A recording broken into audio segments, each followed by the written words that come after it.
갈등을 극복하는 원동력이라는 주제를 가지고 같이 말씀 진행해 보겠습니다. 성령 강림으로 시작된 초대 예루살렘 교회는 성령의 강권적인 역사로 말미암아 교회로 모이는 사람의 수가 점점 많아지게 되었습니다. 그 중에는 과부들도 있었습니다. 당시에 살 길이 막막했던 이 과부들이 교회에서 구제 사업을 한다는 소문을 듣고 교회로 오게 되었던 것으로 그렇게 보입니다. 그런데 문제가 하나 발생했습니다. 헬라파 유대인에 속한 과부들이 구제 대상에서 제외가 됐다는 겁니다. 이것 때문에 헬라파 유대인들과 히브리파 유대인들 사이에 이제 갈등이 생기기 시작했던 겁니다. 당시에 이 히브리파 사람들은 이스라엘 땅에서 출생하고 성장한 유대인들을 말합니다. 헬라파 사람들은 각처에 흩어져 살다가 이스라엘 땅으로 돌아온 유대인들을 말합니다. 같은 유대인이긴 한데 히브리파는 유대 본토인이고 헬라파는 다른 곳에서 들어온 유대인이었습니다. 그러니까 교회 조직이 제대로 이제 되어 있지 않은 상태에서 뭔가 착오가 있었던 것으로 보입니다. 차별하기 위해서 이렇게 구제 대상에서 제외했던 것은 분명히 아닐 겁니다.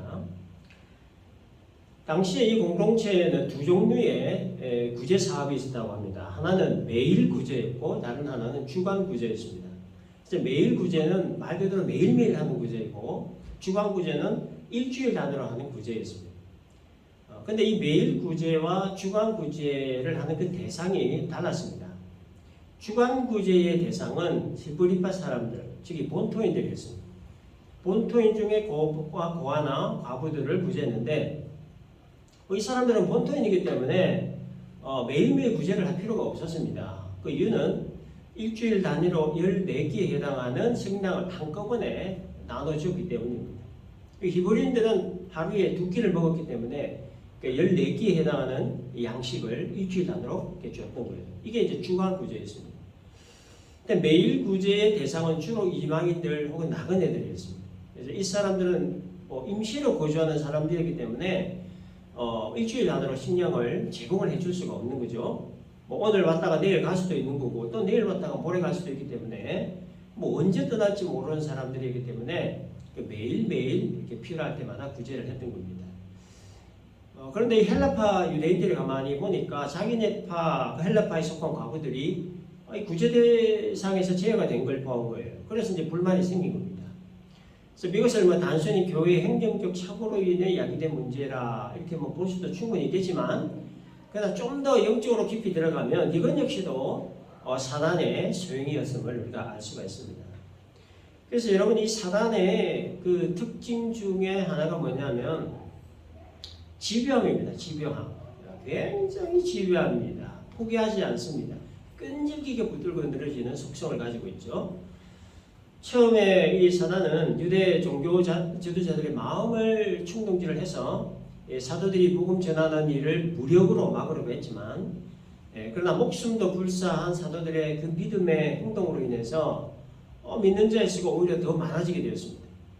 또 아나니아와 삽비라 사건을 통해서 교회를 흩어버리려고 또 시도를 했지만 그건 역시 오히려 결과적으로 사람들에게 경건한 마음 그리고 두려움을 갖는 계기가 되게 했고 이로 인해 오히려 믿는 자의 수가 더해지는 긍정적인 결과를 낳았습니다.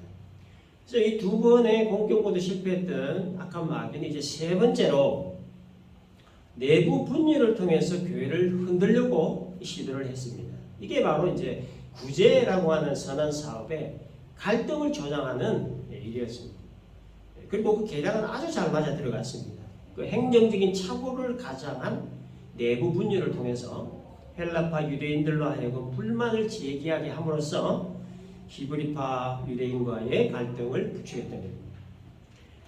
사단은 그동안 대제사장과 사두개인들의 마음을 충동질해서 사도들을 옥에 가두기도 하고 엄포를 놓기도 하고 채찍질하기도 하고 또 아나니아와 삽비라 마음을 충동질해서 거룩한 공동체를 더럽히기도 하고 그래서 사람들의 마음이 교회로부터 떠나도록 했지만 그런데 교회는 점점 더 잘 되어가고 있습니다. 하나님의 보이지 않는 속에 성령의 역사로 그렇게 된 거죠.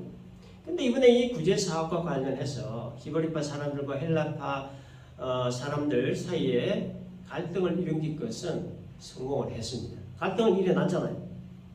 그래서 이제부터 교회 내에서는 갈등이 점점 더 심화될 것이고, 이제 다툼을 하기 시작할 것이고, 그 중에 혈기 부르는 사람도 나올 것이고, 욕하는 사람, 비난하는 사람, 뭐 삿대질하는 사람도 분명히 나올 거예요. 이로 인해 마음의 상처를 받는 사람도 분명히 생길 거고, 틀림없이 교회를 떠나는 사람들도 있을 거고, 동네 사람들 욕하게 될 것이고, 그러면 교회 공동체는 무너지게 될 것이다. 이런 계산이 이들에게 있었던 겁니다. 그래서 그 첫 번째 단계로 이제 히브리파와 헬라파 사람들이 이제 갈등의 단계로 들어갔다는 거예요. 이 사단 입장에서는 이제 반은 성공을 한 겁니다. 그래서 여러분이 어느 교회든지 뭐 일을 하다 보면 의견 대립이 있을 수 있죠. 그로 인한 갈등이 일어날 수 있습니다.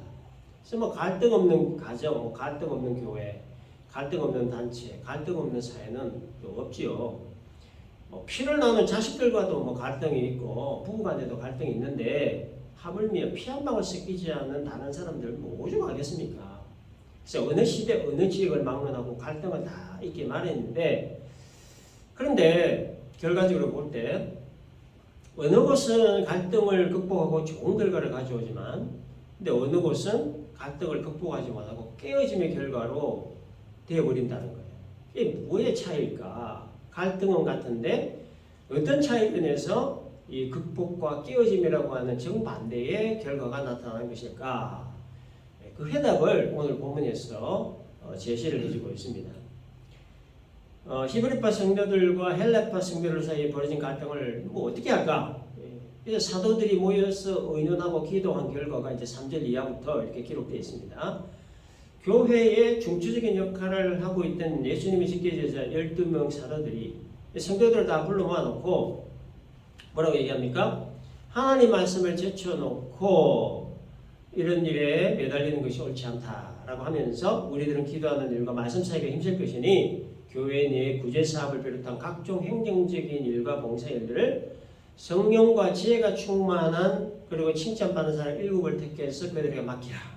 이렇게 이제 명을 하죠.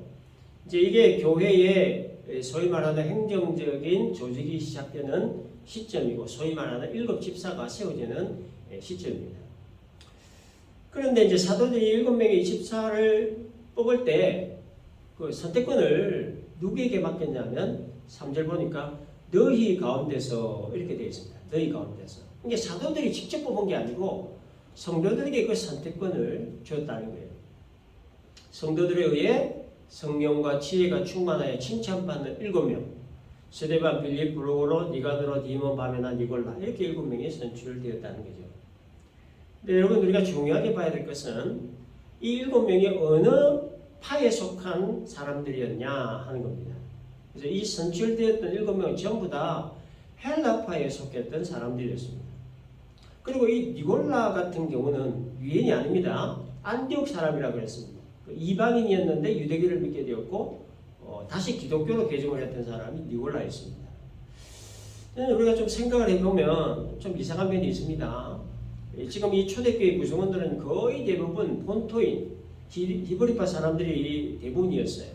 그러니까 헬라파 유대인은 다른 지역에서 이주해 들어온 소수의 사람들이었는데, 근데 사도들이 7명의 집사 선택권을 성도들에게 맡겼더니 헬라파 유대인들 중에서 7 집사를 뽑았다는 거예요. 그 중에 하나는 이방인 출신이었단 말이에요. 이게 상식적으로 보자면 수적으로 대다수를 차지하는 본토인 히브리파 유대인들 중에서 뽑는 게 이게 상식이잖아요. 아니면 적어도 비율적으로라도 히브리파 유대인을 더 많이 선출하는 게 상식입니다. 뭐 4대3이라든지 뭐 5대2라든지 이런 식으로. 그런데 히브리파에서는 한 명도 선출되지 않았습니다. 전부 다 헬라파에서 선출되었어요. 그것도 한 명은 이방인 출신이고 말이에요. 그래서 뭘 얘기하냐면 이건 뭐 히브리파 유대인들조차도 헬라파 유대인들 중에서 집사를 선택했다, 선출했다, 그런 얘기예요. 뭘 알 수 있느냐면 초대교회에 이 2가지 중요한 요소가 있었기 때문인데, 그게 뭐냐면 객관성과 수용성. 객관성과 수용성이 있었다. 이게 바로 갈등을 극복에 만들었던 중요한 요소들입니다. 객관성과 수용성. 그래서 이들은 비본질적인 문제를 가지고 시간 낭비, 에너지 낭비하지 않았습니다. 그럴 시간도 없었어요. 사단은 이들의 마음을 충동질해서 갈등, 내부 분열을 일으켜서 교회의 본질적인 일에 전념하지 못하도록 시간 낭비, 에너지 낭비를 하게 함으로써 지치게 만들고 피곤하게 만들고 상처받게 만들고 스트레스 받게 만들고 그래서 교회의 본질적 목적과 방향을 망각하게 만들어서 더 이상 복음이 확산되지 않도록 집요하게 방해를 했지만 그러나 성령께서 비본질적인 것에 시간과 에너지 낭비를 하지 않도록 객관성 그리고 수용성을 가질 수 있도록 성도들의 마음을 붙들고 계셨던 겁니다. 사도들도 사도의 권위를 내세우기 위해서 자신들이 직접 그 일곱 지사를 선출하지 않았습니다. 충분히 그럴 권한이 있었어도 그렇게 하지 않았습니다. 이 중요한 일을 성도들이 직접 해결하도록 선택권을 준 겁니다. 또 히브리파 유대인들 역시도 수로 밀어붙이지 않았습니다. 히브리파는 히브리파는 헬라파는 관계없이 이들 모두 객관성과 수용성을 가지고 성령과 지혜가 충만하여 칭찬받는 사람을 선택을 한 겁니다. 또 이렇게 결정이 난 것에 대해서 히브리파 사람들은 자기네 파 사람들 중에 집사가 한 명도 안 나왔다, 이렇게 섭섭해하거나, 못마땅해 하거나, 다시 뽑자고 하거나, 아니면 앞으로 교회는 온통 헬라파 사람들이 판을 치겠다, 이렇게 빈정거리거나, 그런 사람이 없었다는 거죠. 모든 결과에 승복을 하고 모든 결과를 수용했다는 거예요. 이 초대교회의 위대함이 바로 여기에 있습니다. 내부 분열의 시작을 알리는 히브리파 성도들과 헬라파 성도들 사이에 일어났던 이 갈등을 은혜와 축복의 기회로 삼았던 거죠. 사사로운 감정이나 유익에 매이지 않고 공동체 전체를 객관적으로 생각하고 객관적으로 의논하고 객관적으로 결정한 겁니다. 그리고 그 객관적으로 결정한 사항에 순응하고 수용하는 모습. 그래서 초대교회는 오가는 모든 세대에 걸쳐서 롤모델 교회가 되는 거죠. 어떻게 이럴 수가 있었느냐? 교회의 본질적인 목표가 분명했고 성도 개개인의 삶의 목표가 분명했고 또 그 목표에 대한 온 성도들의 생각과 마음이 일치했기 때문입니다. 만일 이들에게 이러한 그 일치된 목표의식이 없었다고 하면 히브리파 사람들 분명히 가만히 있지 않았을 겁니다. 이런 결과가 처음부터 아예 나오지 않도록 조치를 취했겠죠. 대동단결했을 겁니다. 수적으로 훨씬 더 우세하기 때문에 얼마든지 마음을 합쳐서 자기를 파해서 7명의 집사를 다 선출할 수 있었을 겁니다. 그래서 교회의 실권을 다 장악하려고 했을 거예요, 분명히. 그렇게 함으로 수적으로 열세이고 또 다른 곳으로부터 이주해온 헬라파 사람들을 힘으로 눌렀을 겁니다. 만일 그런 식으로 교회가 흘러갔다고 하면 지금의 기독교는 존재할 수 없겠죠. 성경의 역사가 완전히 변했을 겁니다. 만일 그때 이 초대교회가 갈등을 극복하지 못하고 분열하여 깨어졌다고 하면 복음이 더 이상 증거되지 않았을 것이고 그러면 바울이 그 복음 듣지 못했을 거죠. 그러면 그 복음이 유럽이나 아시아로 전파되지 않았을 것이고 그러면 그 복음이 한국에 들어오지 않았을 것이고 그러면 우리는 여전히 예수를 모르고 있을 겁니다. 그래서 이 객관성과 수용성은 교회를 교회되게 하는 굉장히 중요한 요소입니다. 만일에 교회가 이 객관성이나 수용성이 없다면 교회는 그 갈등을 극복을 할 수 없게 되죠. 그래서 많은 교회들이 이 갈등을 극복하지 못하고 분열되고 깨어진 그 원인이 바로 이 객관성과 수용성이 없었기 때문입니다. 객관성이 없다는 말의 의미는 주관적이란 말이죠. 주관적이라고 하는 말의 의미는 자기 생각, 자기 감정, 자기 주장에 충실하다 그런 뜻입니다. 숲 전체를 보지 않고 한 그루의 나무만 보는 것을 말하는 거예요. 공동체 전체를 보지 않고 어느 한 부분만을 말하는 겁니다. 다른 사람 말 고려하지 않고 자기 말만 계속하고 자기 주장만 계속하는 거예요. 계속 싸우는 거예요. 계속. 그래서 객관성 없이 주관성으로만 하게 되면 한쪽으로 치우치는 현상이 발생하게 되고 한쪽으로 치우치게 되면 다른 한쪽과의 갈등을 피할 수가 없게 되는 거예요. 따라서 수용성이라든지 하나됨이라든지 하나 이런 것들은 생각조차 할 수 없는 일입니다. 따라서 객관성과 수용성 없이 주관성과 자기주장만 하게 되면 그 끝은 불보듯 뻔하죠. 갈등, 내부 분열, 그리고 깨어짐. 그러므로 이 객관성과 수용성은 진리와 함께 지키고 나가야 할 교회의 매우 중요한 요소들이다라는 겁니다. 히브리파 사람들은 비록 수적으로 훨씬 우세했지만 그 수를 가지고 파워게임을 하려고 하지 않았습니다. 실권 작업하려고 하지 않았어요. 그게 뭐라고 말해요? 그 비본질적인 사소한 일을 그 아주 뭐 유치한 그 어린애 뭐 골목대장 하듯이 그런 방법으로 해결하려고 하지 않았던 거예요. 벌어진 상황을 객관적인 눈으로 봤고 수용하고자 하는 마음으로 상황을 대처한 겁니다. 그럴 수 있었던 이유가 바로 이들에게 일치된 목표가 있었던 거죠. 그 일치된 목표로 인해 길을 객관적으로 치러졌었고 그 결과를 겸허하게 수용할 수 있었던 겁니다. 여러분 이 교회 일들을 객관적으로 결정하고 또 그 결과를 수용하기 위해 가져야 될 중요한 마음이 하나가 있습니다. 이게 뭐냐면 나보다 남을 더 낮게 여기는 마음이에요. 그래서 빌립보 2장 3절에 보면 잘하시는 말씀이죠. 아무 일에든지 다툼이나 허용으로 하지 말고 오직 겸손한 마음으로 각각 자기보다 남을 낮게 여기라. 이런 말씀 있죠. 여기 다툼이나 허용으로 하지 말라는 말을 아주 쉽게 한마디로 표현하면요. 자존심 싸움하지 말라 그런 얘기예요. 자존심 내세우는 순간부터 객관성 사라져버립니다. 수용성 사라져버려요. 일치된 목표로 사라져버리고 신경정만 버리게 되고 자존심 싸움만 하는 아주 좀 추잡한 그런 단체로 전락을 해버리고 마는 거예요. 그래서 나보다 남을 더 낮게 여기는 마음을 가져야 한다고 성경은 말씀하고 있는 겁니다. 근데 여러분 다른 사람을 나보다 더 낮게 여기는 마음 이게 쉬울까요? 참 쉽지 않은 마음입니다. 가장 근본 원인은 뭐 그렇게 하려면 내 자존심을 죽여야 하기 때문이에요. 이래서 참 어렵고 힘든 일입니다.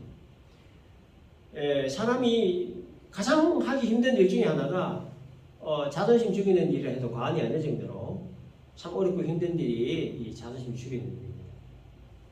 저도 자존심이 굉장히 강한데 그래서 많이 부러졌습니다. 많이 부러졌어요. 근데 그럼에도 불구하고 성경 곳곳에서 자존심 죽여야 된다고 참 말씀해요. 물론 뭐 성경에 뭐 자존심이라고 하는 직접적인 단어는 뭐 사용하지 않지만 자존심을 죽여야 한다는 그런 의미로 기록된 성경 구절들이 참 많습니다. 대표적인 그 구절이 이제 마태복음 16장 24절이에요. 누구든지 나를 따라오려거든 자기를 부인하고 자기 십자가를 지고 나를 따를 것이니라.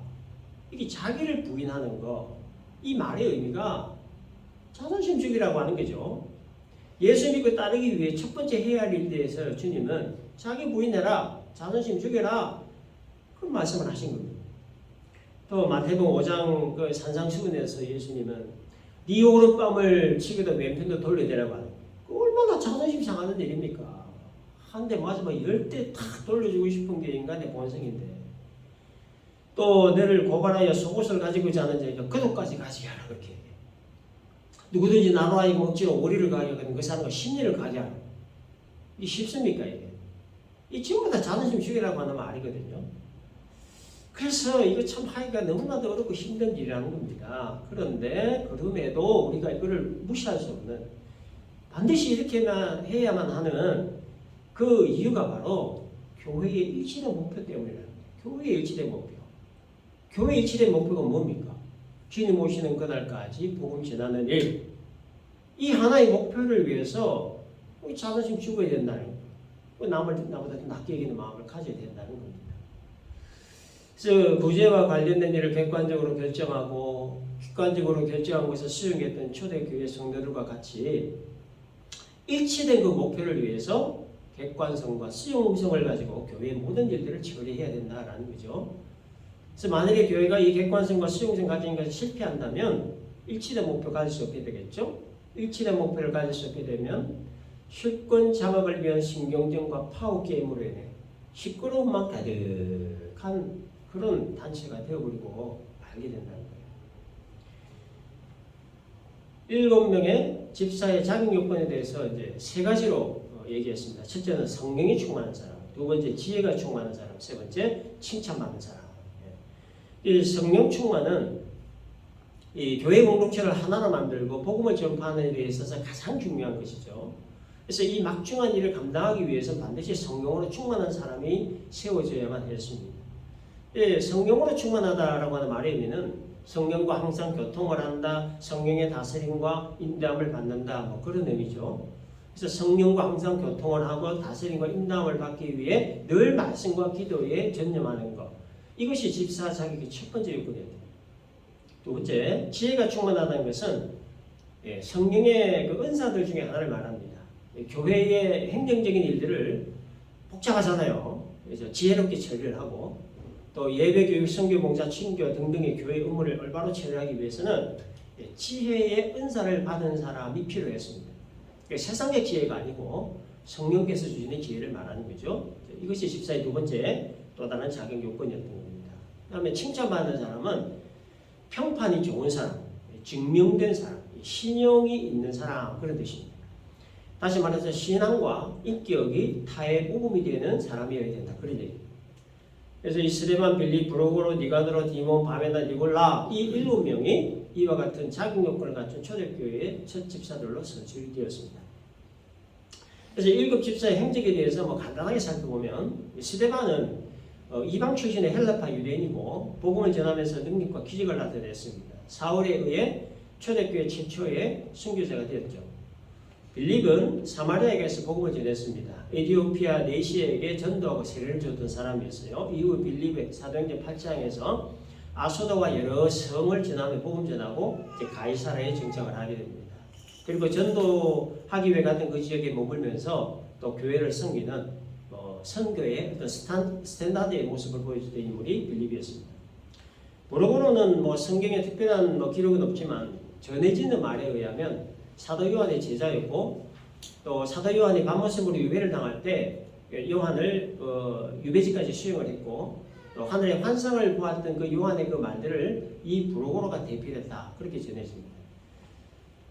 니가노르와 디몬과 바메나에 관한 어떤 특별한 기록이나 전해져 내려오는 말은 없습니다. 그 다음에 니골라라고 하는 사람이 나오는데 이 사람에 대한 행적이 참 많이 복잡합니다. 그래서 의견도 상당히 분분합니다. 이 니골라가 7 집사 중 하나로 선출되어 교회를 섬기다가 당을 만들어서 교회를 어지럽게 했다 그렇게 전해지는데 그래서 이 니골라가 만든 이 당이 3세기에 있었던 후기 영지주의자 그 이단으로 알려져 있습니다.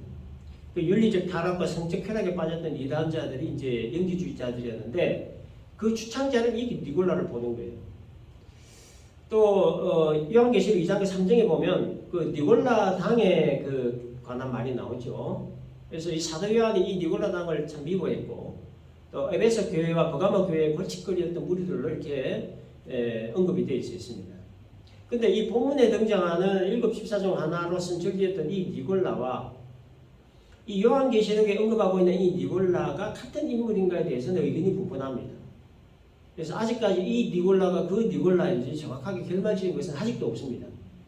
그래서 7 집사 중에 한 사람을 선택되었던 이 니골라가 훗날 당을 지어 교회를 어지르게 했던 영지주의 이단으로 발전되었는지에 대해서 성경에 연결된 어떤 기록이 없기 때문에 확실하게 알 길이 없고 또 증명된 것이 없기 때문에 단정지어서 말을 할 수는 없지만 다른 유다가 스승을 배반했던 사실을 감안할 때 배제할 수만은 없는 일이다. 이 정도까지만 지금 현재 나와 있습니다. 아무튼 이 초대교회는 이렇게 성령과 지혜가 충만하고 칭찬받는 7 집사가 세워지면서 이 교회 공동체는 조직적으로 든든히 세워져 갔고 또 기도하는 일과 말씀 전하는 일에 전념했던 사도들의 열정으로 믿는 주 예수가 점점 더 많아져 가기 시작했습니다. 7절 보면 하나님의 말씀이 점점 왕성하여 예루살렘에 있는 제자 예수가 더 심히 많아지고 허다한 제사장의 무리도 이 도에 복종하니라. 여러분 이 구절에서 우리가 주목해야 될 또 구절이 하나 있는데요. 허다한 제사장의 무리도 이 도에 복종했다라고 하는 구절입니다. 제사장은 유대교 지도자 위치에 있었던 사람들이었습니다. 이 제사장들이 도에 복종했다는 겁니다. 여기 이 도라고 하는 것은 예수님의 십자가와 부활을 통한 구원의 길을 말하는 거죠. 그 길에 유대교 제사장들이 들어섰다라고 하는 것은 이들이 기독교로 개종했다 그런 뜻입니다. 충격적인 일이죠. 이거는 여러분 해인사 주지스님이 기독교로 개종했다는 것보다 더 충격적인 일입니다. 여러분 여기에서 또 하나 알 수 있는 그 중요한 사실이 하나 있는데 그건 이제 복음에 관한 능력입니다. 복음의 능력에 관한 겁니다. 복음의 능력으로 변화되지 않을 것은 아무것도 없다. 그런 겁니다. 자아가 강한 사람, 자존심이 굉장히 강한 사람, 교만한 사람, 불교 신자도 이슬람 신자도 무신론자도 유대교 제사장도 바리새인도 율법학자도 어떤 사람이라도 변화시킬 수 있는 능력, 이념과 사상을 뛰어넘게 하는 능력을 가진 것이 바로 복음이라고 하는 거예요. 히브리파 성도들과 헬라파 성도들의 갈등을 해결할 수 있었던 것도 결국은 이 복음의 능력 때문에, 이 복음의 능력으로 인해서 객관성과 수용성을 가질 수 있었던 거예요. 바울은 죄인 중에 괴수였고 교회를 탄압했던 자였고 예수 믿는 자들을 잡아다 옥에 가두었고 고문하고 죽이는 일을 앞장섰던 자였습니다. 그랬던 그가 예수님 만나고 자랑으로 여기는 학벌과 가문과 권력을 배설물로 여기고 십자가 복음을 위해 살아간 이방인의 그 빛이 될 수 있었던 것도 복음의 능력 때문이었습니다. 주님을 모른다고 3번이나 부인했던 베드로를 변화시킨 것도 복음의 능력 때문이었습니다. 나면서부터 걷지 못했던 사람이 걷게 된 것도 복음의 능력 때문이었고, 나면서부터 보지 못했던 사람이 눈을 뜨게 된 것도 복음의 능력 때문이었습니다. 남편을 5번이나 가르치었던 사마리아 한 여자가 변화된 것도 복음의 능력 때문이었고, 간음 현장에서 붙잡혔던 한 여자가 새 사람을 찾게 된 그것도 복음의 능력 때문이었어요. 불의한 방법으로 세금을 징수하던 삭개오가 변화된 것도 복음의 능력 때문이었습니다. 16살 때 절도죄로 감옥에 들어갔고 술과 여자와 도박으로 방탕한 생활을 했던 조지 물러가 20세기 최고의 기도 응답의 체험자, 그리고 고아의 아버지가 되었던 것도 복음의 능력 때문이었어요. 또 방탕의 아이콘, 방탕의 삶을 살았던 어거스틴이 변화되어 기독교 신학에 큰 획을 그을 수 있었던 것도 역시 복음의 능력 때문이었습니다. 그래서 이 복음에는 모든 사람, 모든 것을 변화시키는 위대한 능력이 있다는 거예요. 고집 센 사람도 변화시킬 수 있는 능력, 자존심 강한 사람도 변화시킬 수 있는 능력, 공산주의 이념과 사상도 변화시킬 수 있는 능력, 정치권을 변화시키는 능력, 경제계를 변화시킬 수 있는 능력, 어둡고 불안한 것을 변화시키는 그 능력이 복음에 있습니다. 그래서 복음의 능력 앞에 변화되지 않는 것은 아무것도 없다는 거죠. 내 개인이 변하고 우리 가정이 변하고 교회가 변하고 학교와 직장이 변하고 나라와 민족, 세계가 변하게 하는 능력, 세상을 변하게 하는 능력이 바로 복음의 능력이래요. 그래서 오순절 마가의 다락방에 성경 받았던 120여 명의 성도들의 입을 통해 전해진 그 복음은 전 세계 지금 25억의 사람들을 구원의 길로 인도했습니다.